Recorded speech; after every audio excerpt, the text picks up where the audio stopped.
Seja muito bem-vindo. Está começando mais um episódio do Conversa com Gestor, um programa dos podcasts da MacLeod. Hoje estou com um cara super especial. Já esteve com a gente na última edição do Conversa que Rende. É o Diego Siqueira, sócio fundador da TG Core. Tudo bem, Diego? Como é que você está? Olá, Rafael. Muito obrigado aí pela oportunidade de estar aqui na Conversa com Gestor, né? Um produto do podcast da MacLeod. É um prazer estar aqui hoje e podendo contribuir um pouco aí com conhecimento de mercado financeiro e, em especial, do segmento imobiliário, que é a nossa principal atuação. Legal, e só para dar um retorno, né? Nós gravamos com o Diego na última sexta-feira, dia 10, o nosso podcast, o Conversa que Rende, aliás, já deve estar aí disponível, está disponível nos seus agregadores de podcast, no Google Podcast, no Apple Podcast, no Spotify, no Deezer, enfim. É o episódio 6 do Conversa que Rende. O Diego traçou um panorama muito bacana da semana que antecedeu o mercado financeiro e, além disso, colocou prognósticos, né, pelo que vem pela frente. Mas a conversa de hoje, como você já sabe, é um pouco mais direcionada, é um pouco mais ping-pong, né, em relação ao trabalho da TG Core no mercado financeiro. Como o Diego bem adiantou, é uma empresa que está mais voltada para o segmento imobiliário, e essa vai ser a pauta do nosso programa de hoje. Diego, primeiro eu queria que você trouxesse para a gente de onde veio a ideia de criar a TG Core. Qual foi o nicho de mercado que vocês observaram, as oportunidades que se anunciavam? Como é que foi a criação da TG Core, a empresa de vocês? Excelente pergunta. O que acontece? Eu sou um dos sócios fundadores, né? E antes de fundar a TG Core, eu tive a oportunidade de trabalhar em uma das grandes gestoras de fundo imobiliário no Brasil, lá em São Paulo. Tá? Eu acabei me formando em administração de empresas na GV e depois tive a oportunidade de trabalhar nessa grande gestora. Nesse período, eu percebi que as grandes gestoras em São Paulo, elas só queriam fazer negócios com os grandes empreendedores imobiliários. Certo. E, ao mesmo tempo, analisando o contexto do mercado imobiliário, eu percebi que 80% do mercado imobiliário estava nas mãos do médio empreendedor imobiliário regional, né? E o grande argumento que esses grandes gestores não investiam nesses médios empreendedores era que, na teoria, eles não tinham governança ou controle mínimo necessário exigido pelo mercado financeiro.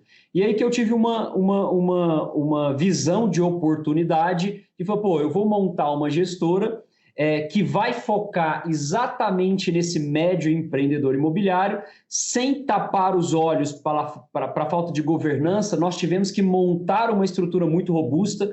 Hoje, direta e indiretamente, nós temos em torno de 350 pessoas no time, tá? E é exatamente essas pessoas que evoluem a governança desse médio empreendedor imobiliário. E com isso, a gente consegue o nosso objetivo, que é dar funding para esse cara, via operações de CRI, que são certificados de recebidos imobiliários, ou via operações de equity, que a gente entra de sócio nos empreendimentos imobiliários.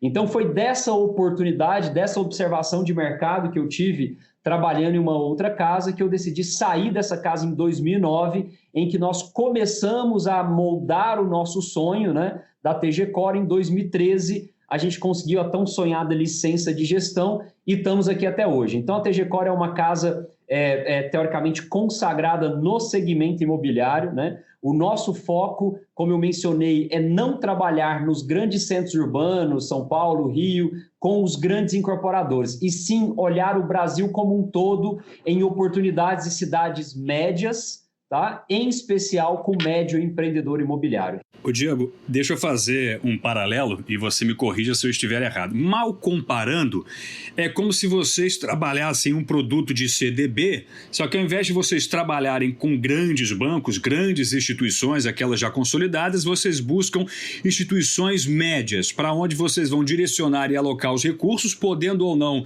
se tornarem sócios dessas empresas, mas observando esse nicho de mercado dos pequenos e médios empreendedores. Seria isso? É mais ou menos isso, mas não só no CDB, porque o CDB é uma operação de crédito, né? Não, eu digo CDB para fazer um paralelo com outro produto. Vocês, claro, estão no ramo dos fundos imobiliários, certo, né? Mas eu digo assim, que além de poder dar crédito para esse médio empreendedor imobiliário, nessa comparação que você mencionou, um dos nossos principais produtos é a gente entrar de sócio com ele. Então, nessa comparação, é como se a gente entrasse de sócio com centenas de médios bancos no Brasil inteiro. Certo. Legal. E, Diego, a performance dos fundos de vocês, sobretudo aqueles que se deslocam de algum benchmark que é mais regular, chamou a atenção durante muito tempo, né? Eu queria que você explicasse como é que estava andando a alocação de vocês, quais eram os grandes parceiros que vocês buscavam e como está sendo nesse 2020 para lá de volátil, para lá de desafiador. Conta um pouquinho como é que vinha a trajetória de vocês até se esbarrar com essa crise sem precedentes na história.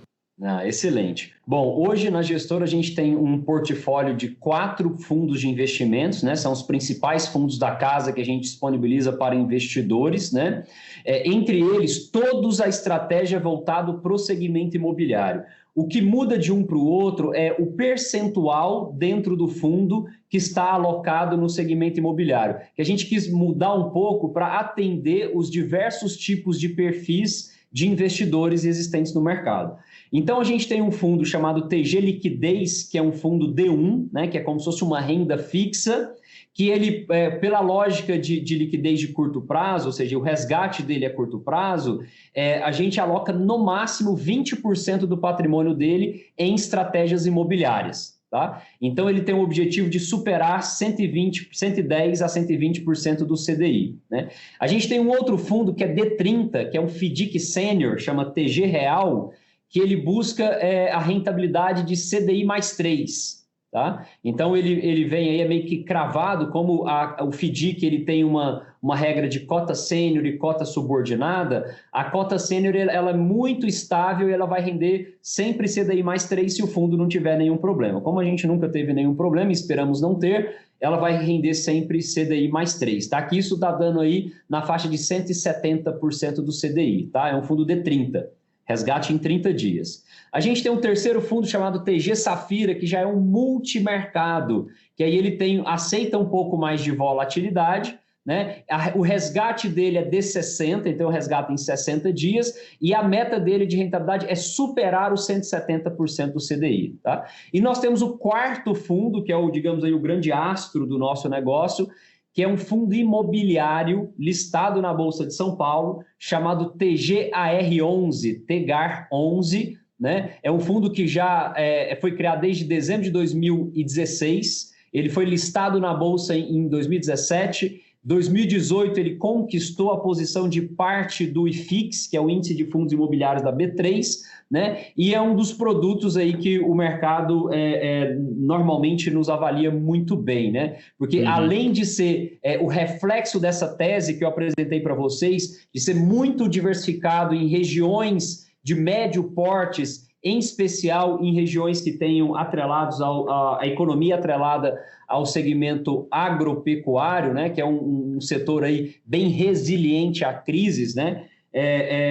Ele tem hoje uma carteira super pulverizada de aproximadamente 52 empreendimentos. Tá?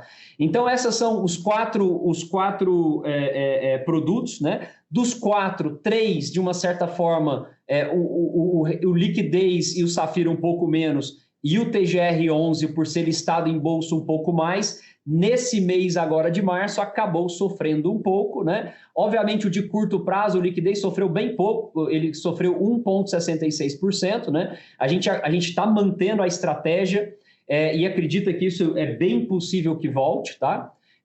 O TG Safira, nesse mês de março, porque ele tem um pouco mais de volatilidade, ele caiu 2,9% aproximadamente, né?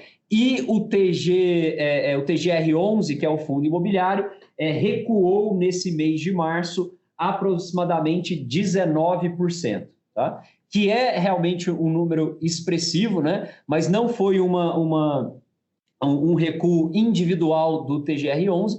Praticamente todos os fundos imobiliários que tenham negociação no secundário aí na Bolsa, né, acabaram sofrendo muito, não por ter tido algum tipo de problema de fato na carteira, que a carteira continua normal, mas sim pelo medo generalizado do mercado que começou a vender as cotas e a cota teórica do fundo caiu bastante no mês de março. Nesse mês agora de abril é que a gente está acompanhando bem de perto as carteiras dos recebíveis e dos empreendimentos, né? Até agora não teve, né? Até o fechamento aí de sexta-feira, na verdade quinta-feira, porque sexta foi feriado, o que a gente já tem disponibilizado não teve grandes mudanças, comparando com janeiro, nem fevereiro, nem março, nem abril, tá? A gente acha que um dos grandes motivos de não ter tido essa mudança é exatamente esse diferencial de ter investimentos em regiões de médio porte, né? Cidades de médio porte que não tem tanta densidade demográfica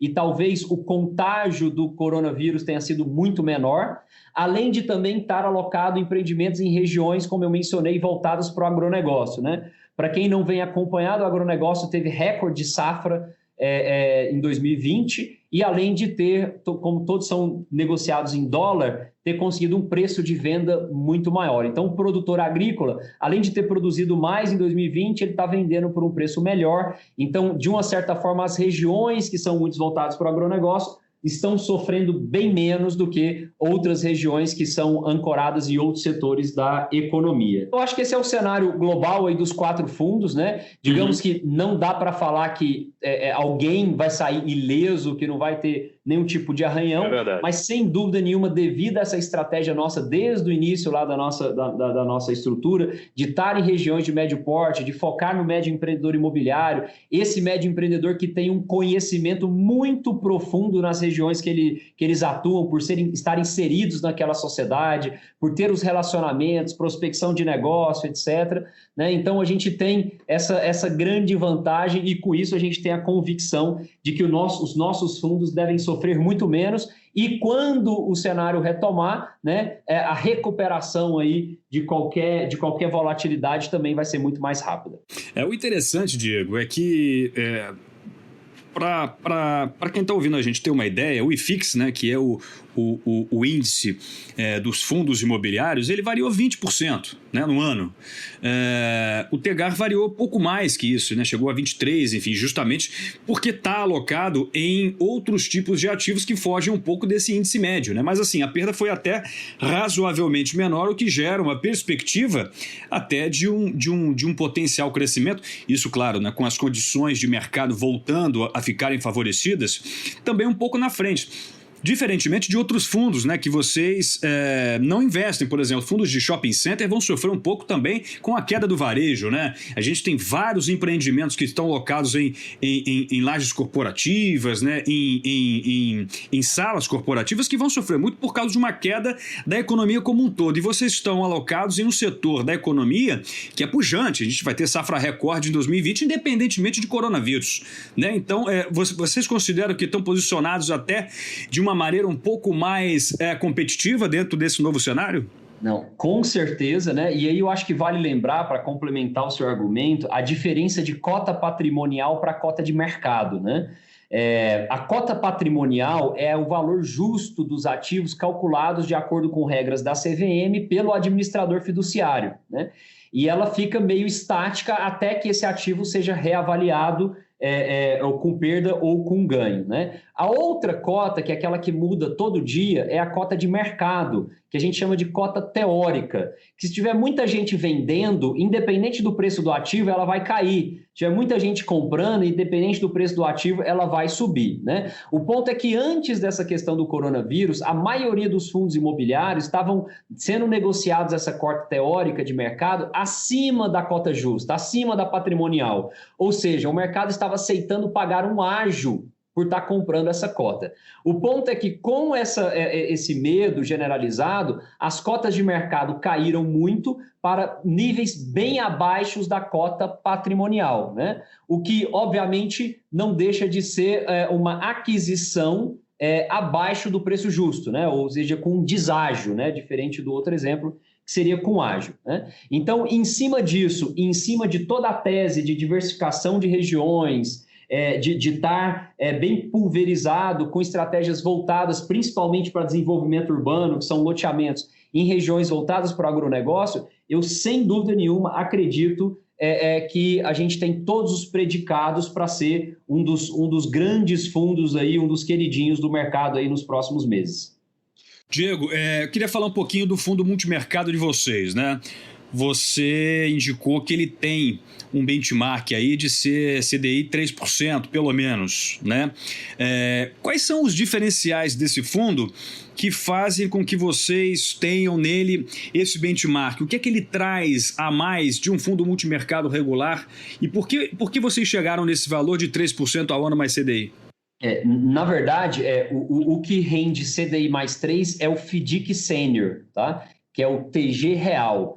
Eu vou explicar ele e depois eu falo do multimercado também. Como é que funciona esse FDIC? É muito interessante, até que eu acho que muita gente tem curiosidade, né? FDIC nada mais é, como o nome diz, Fundo de Investimento em Direitos Creditórios, tá? Então ele basicamente pode comprar recebíveis. No mercado como um todo, existem FDICs focados em recebíveis comerciais, existem FDICs focados em duplicatas, né, em notas mercantis. O nosso FDIC ele tem em regulamento a restrição de comprar apenas recebíveis imobiliários, né, que é a nossa grande expertise. Então, a gente não compra nenhum dos outros recebíveis disponíveis no mercado, porque o regulamento não permite e a gente não é profundo conhecedor desses outros mercados. Então, só tem lá dentro recebíveis imobiliários. Além disso, tem uma característica nos FDICs chamada de subordinação. Como que funciona isso, Rafael? É um instrumento muito legal que você coloca meio que uma cota do fundo garantindo a outra, tá? E para melhorar ainda mais o produto e mostrar que a gente tem confiança no que a gente está fazendo, os sócios, né, inclusive eu, com boa parte do meu patrimônio, a gente coloca o nosso dinheiro na cota subordinada. Isso significa o quê? Se a cota sênior, né, não render o CDI mais 3... Para ela não render o CDI mais 3, eu tenho que perder todo o meu dinheiro alocado lá, tá? Essa subordinação júnior, ela gira em torno aí de 10% a 15%, tá? Existe uma outra subordinação mezanino, que aí são alguns investidores profissionais que colocam o dinheiro lá, que junto com a júnior ela chega a dar hoje 75% do fundo. E o investidor sênior, que tem esses 25% do fundo, ele tem uma rentabilidade meio que travada em CDI mais 3, né? O CDI hoje está próximo de 3,75, mais 3 a gente está falando aí próximo a 6,75, 7% ao ano, né? Isso dá em torno aí de 170 e poucos por cento do CDI, tá? Então, esse investidor da cota sênior, para ele não ter o rendimento de CDI mais 3, os títulos têm que dar tanto problema que tem que consumir 75% do patrimônio do fundo. O primeiro 15% é patrimônio dos sócios, que vai tudo embora primeiro, para depois pegar o dos investidores profissionais e tudo embora até 75% do patrimônio, para depois comprometer o rendimento dos investidores sêniores. Então, é um instrumento muito bacana, é um instrumento que dá, de uma certa forma, uma cobertura de garantias muito robusta para o investidor e uma tranquilidade que dificilmente ele não vai ter o rendimento de CDI mais 3. Interessante, né? Vocês jogam também com a credibilidade de vocês no mercado, né? Já que vocês estão sendo skin the game, né? Basicamente, vocês estão colocando o próprio patrimônio como uma das formas de cobertura. Interessante. Voltando a falar dos fundos imobiliários, Diego, como é que você está vendo esse mercado como um todo? Muita gente questiona, muita gente pergunta. Você acabou de dizer que a cota patrimonial ela está realmente muito acima daquela real, né? Eu olhando aqui a cotação de vocês, a gente está gravando esse episódio no dia 14, vocês estão aqui com R$106 mais ou menos, sendo que o valor da cota patrimonial, conforme informativo de vocês, está em 132 mais ou menos. Como é que vocês estão vendo esse mercado como um todo? É só o fundo de vocês que está muito descontado ou você vê esse mercado todo precificado para baixo? O mercado inteiro teve esse desconto, né, essa precificação, e aí eu gosto de enfatizar que esse movimento ele se deu, não foi com volume. O que eu quero dizer com isso? Dá um exemplo do nosso fundo, tá? Dos 100% dos cotistas, em torno de 70% não fizeram nada, nem compraram nem venderam. Nesse momento de susto, se recuaram, falaram, vou ficar quieto só assistindo. 25% dos cotistas, 25% dos cotistas aproveitaram o momento de queda na cota de mercado e aumentaram as suas posições. e apenas 5% dos cotistas ou zeraram ou venderam parte das suas posições. E como é que você explica? 5% gerar uma queda aí, por exemplo, no mês de março de 19% no fundo, não tem muita lógica, né? Então, por isso que às vezes essa queda, não só do TGR11, mas de vários fundos imobiliários, foi uma queda decorrente do susto. Foi uma queda decorrente do desespero, porque as bolsas ficaram muito voláteis, as notícias no mundo inteiro eram muito assustadoras e pouca gente vendeu a qualquer preço, o que fez os preços de teóricos, o preço de mercado, cair muito, né? Agora, assim, todo mundo caiu. Agora, qual que é a grande análise, tá? As cotas patrimoniais desses fundos vão se manter nos níveis elevados? Vão se manter lá no 132, por exemplo, na questão do TGR11? A gente, como gestor, a gente tem uma série de ferramentas e instrumentos que está nos dando o conforto de acreditar que ela vai se manter nesses níveis, tá? E aí, a análise que os investidores têm que fazer, não só no nosso, mas em todos os fundos imobiliários, é entender que ativo que o fundo está comprando para saber se essa cota patrimonial tem condições de se manter bem acima do que é a cota de mercado, tá? Então, por exemplo, se o fundo comprar um ativo que vai ter uma depreciação muito grande no valor real dele, essa cota de patrimonial também pode cair um pouco, tá? Então, é exatamente esse tipo de análise, e aí como se fosse um conselho que eu gostaria de dar, é muito importante o investidor analisar essa comparação da cota patrimonial com a cota de mercado e também, se está descontada ou não, obviamente, quanto mais descontada, melhor, né? Oportunidade maior de ganho, mas ao mesmo tempo olhar quais ativos que tem dentro do fundo. Como você mesmo mencionou, às vezes fundos que têm uma concentração muito alta em shoppings, em hotéis, em lajes corporativas, que talvez possam sofrer um pouco mais nesse período, eles podem sofrer alguma coisa em relação a patrimonial, né? Outros fundos que têm uma carteira mais pulverizada em outros segmentos que possam sofrer menos nessa crise, eles podem ter o potencial de não só manter a cota patrimonial nos níveis que estão, ou até mesmo ter uma valorização nessa cota patrimonial. Mas respondendo eu dei uma volta grande, mas respondendo sua pergunta, são vários fundos que estão descontados e vale uma análise aí nesses fundos se tem alguma oportunidade de aquisição. Eu te pergunto isso porque muitos analistas diziam que o mercado de fundos imobiliários estava um pouco acima do que efetivamente seria um preço mais razoável, né? O que eu quero dizer? Aquele investidor que buscava nos fundos imobiliários, lá no final de dezembro ou até início de janeiro, um investimento seguro, talvez poderia ter entrado no topo da onda, né? Lá na crista, e aí veio toda essa crise do coronavírus e botou o mercado para baixo. Eu te pergunto isso até para questionar, não houve um freio de arrumação nesse negócio? Agora as coisas estão um pouco mais justas ou não? Aquele movimento anterior era apenas a subida e não a crista da onda? O que acontece, né? Não dá para a gente generalizar, tem que analisar caso a caso. Realmente existiram alguns fundos que os investidores, devido ao euforismo, devido, né, ao entusiasmo do momento... Houve muitos IPOs ano passado, né, Diego? Só para dar uma ideia mais prática da coisa, né? Fundos levantaram milhões de reais, né?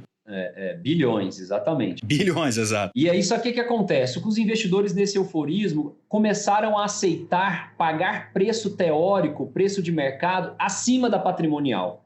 Então, o cara tinha um fundo lá que tinha 100 milhões de reais em imóveis e a cota patrimonial era 100 milhões. O mercado aceitava pagar 120, 130, entendeu? Então, assim, esses fundos em particular, que a cota de mercado estavam sendo negociadas com ágio em relação à cota patrimonial, sem dúvida poderiam estar precificados de uma forma exagerada, tá? Correto. Agora, ao mesmo tempo que, uma vez agora, com essa queda, o que estava acima da patrimonial chegou a ficar durante um tempo igual à patrimonial e depois ficou abaixo da patrimonial, não deixa de ser uma oportunidade, obviamente, fazendo todas as análises necessárias, fazendo análise do gestor, dos ativos, etc., pode ser uma oportunidade de comprar algum ativo abaixo do preço justo aí, por exemplo. Legal, para a gente já ir encaminhando o final do nosso podcast, a conversa está muito boa. Diego, como é que está a política de dividendos, né? A gente viu que alguns fundos, eles já anunciaram que não vão distribuir dividendos aí para 2020. Como é que está sendo a análise de vocês? Quais são as orientações que vocês têm passado para os cotistas? Excelente pergunta. A gente sabe que no Brasil o investidor de fundo imobiliário ele valoriza muito os dividendos, né? Em alguns casos até utiliza os dividendos para complementar a renda pessoal. Exatamente. Que são distribuições isentas de imposto de renda, né? Então não tem custo nenhum, tal, etc. Então, sabendo dessa preocupação dos investidores, a gente tem como prioridade a nossa estratégia a geração de caixa de dividendos, tá? Então, ao contrário de vários fundos que mudaram as suas políticas de dividendos, seguraram, estão distribuindo, a gente tem um compromisso com o nosso investidor de continuar distribuindo dividendos, ou seja, distribuir toda a geração de caixa, toda a geração de dividendos que cair no fundo, tá? No mês de janeiro, fevereiro e março, a gente teve uma crescente nesses dividendos do nosso fundo, tá? No mês de janeiro, a gente pagou 57 centavos por cota. No mês de fevereiro foram 70 centavos por cota e no mês de março, último dia útil de março, a gente comunicou 82 centavos por cota. Essa crescente, ela vem dado que nós tínhamos feito uma oferta no final do ano passado e nessa oferta a gente captou 230 milhões, né? O patrimônio líquido do fundo hoje está na casa dos 470 milhões, quase meio bi, né? E com esses 230 milhões a gente foi aos poucos, conforme planejado, alocando esse dinheiro e conforme você vai alocando, você vai tendo mais geração de caixa dos resultados dessas alocações, né?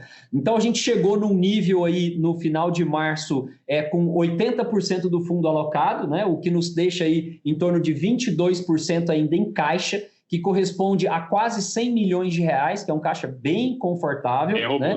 Bem robusto, o que nos dá tranquilidade que a gente tem capital suficiente para terminar todas as obras que a gente tem no fundo e ainda para buscar oportunidades de ativos que possam ficar barato nos próximos meses, tá? Então, a gente está segurando um pouco esse caixa, a gente não deve alocar ele rapidamente, né? E, ao mesmo tempo que tem esse caixa com esse diferencial, a gente já atingiu nas posições das nossas alocações um dividendo que a gente entende bastante razoável, né? Então, esses 0,82 centavos no mês de março, comparando com a cota de fechamento do mês, que foi 109 mais ou menos, ele deu 0,75% de rendimento, né? Uhum. Se comparar com a cota patrimonial, foi 0,6 ponto alguma coisa de rendimento. Continua sendo muito bom nas duas análises, né? Então, a gente vai manter essa política de dividendos. Obviamente que esses dividendos, eles são oriundos da geração de caixa dos empreendimentos, seja as PMTs dos CRIs, seja os dividendos dos empreendimentos que a gente entrou de sócio.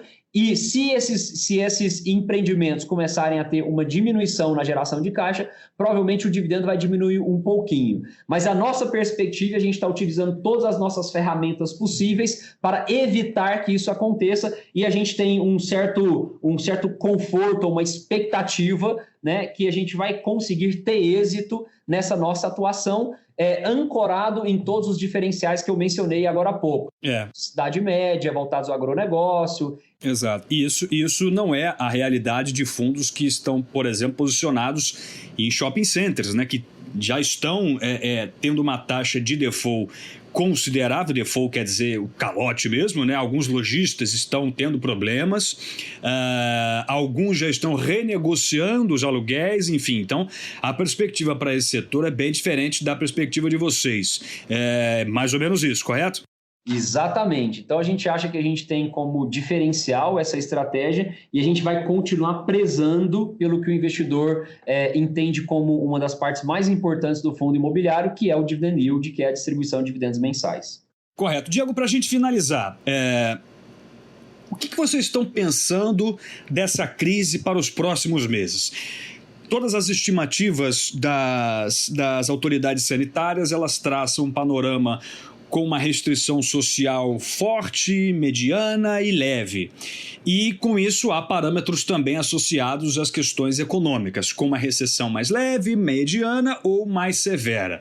Qual é o cenário que vocês estão esperando para os próximos meses, dentro especificamente da área imobiliária e num espectro um pouco mais amplo das questões econômicas do Brasil?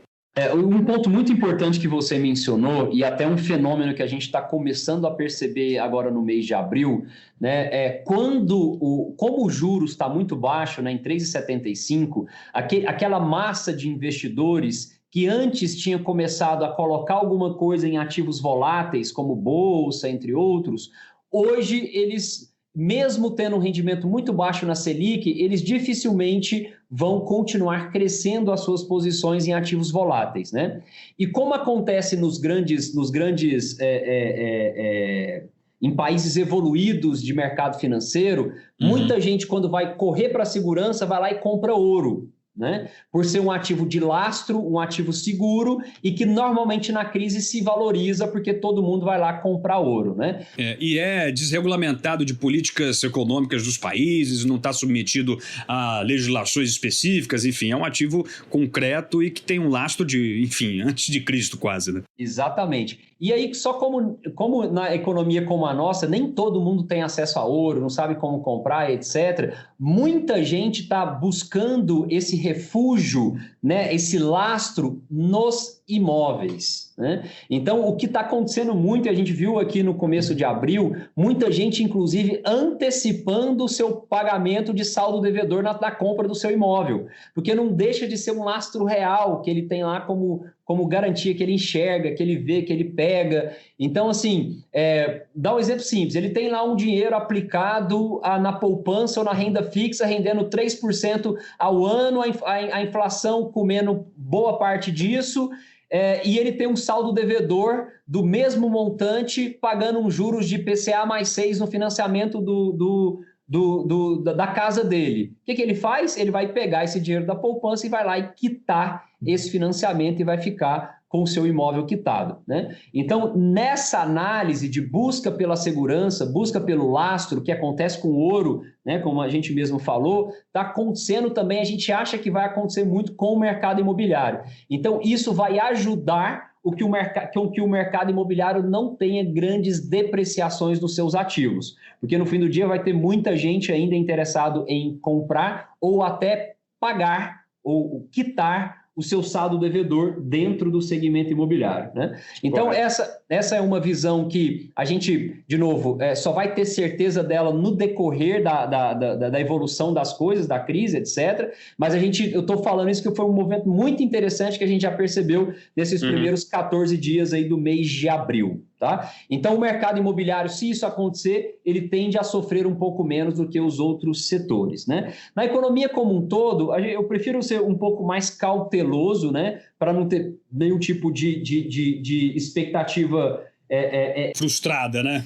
Frustrada. Então, assim, eu acho que esse ano a gente não vai ter grandes surpresas, né, positivas. Eu acho que a retomada vai ser um pouco mais lenta, né? Então, a queda foi muito rápida, né, muito abrupta, porque foi bem decorrência de uma questão de saúde, mas a retomada, alguns acham que pode ser mais rápida, eu acredito que vai ser uma retomada um pouco mais lenta, tá? O que, na minha opinião, não é de todo ruim, porque tudo que vem com mais consistência, com mais pensamento, com mais estrutura, ele tende também a ser mais duradouro, né? Então, a gente está aí num contexto de juros baixos, inflação controlada, moeda desvalorizada que ajuda nas exportações, a reforma da Previdência foi passada, tem algumas outras reformas que ainda tem que passar. Eu acho que essa recuperação até o final do ano, ela vai ser um pouco mais lenta, só que bastante consistente. E aí sim, para 2021, nós acreditamos que a gente vai voltar àquele espírito que estava no começo de 2020, né? O mercado aquecendo, uma série de IPOs, uma série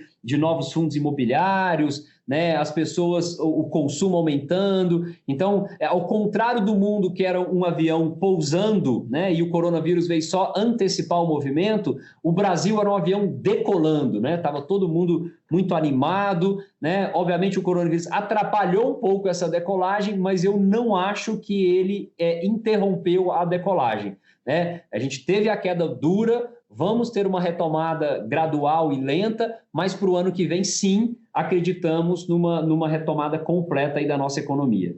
Perfeito. Olha, eu acho que falamos de tudo, cobrimos todas as áreas, as específicas, as macro, enfim.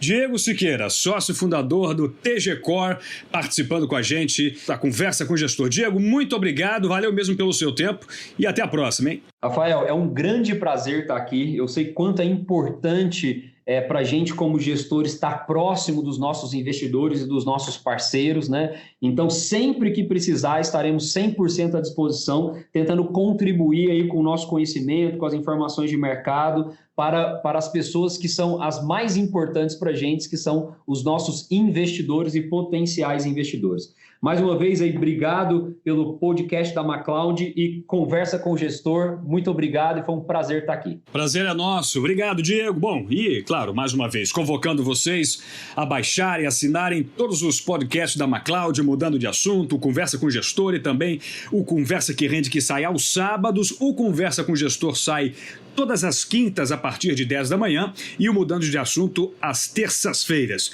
Muito obrigado pelo prestígio da sua audiência e até a próxima. Tchau, tchau.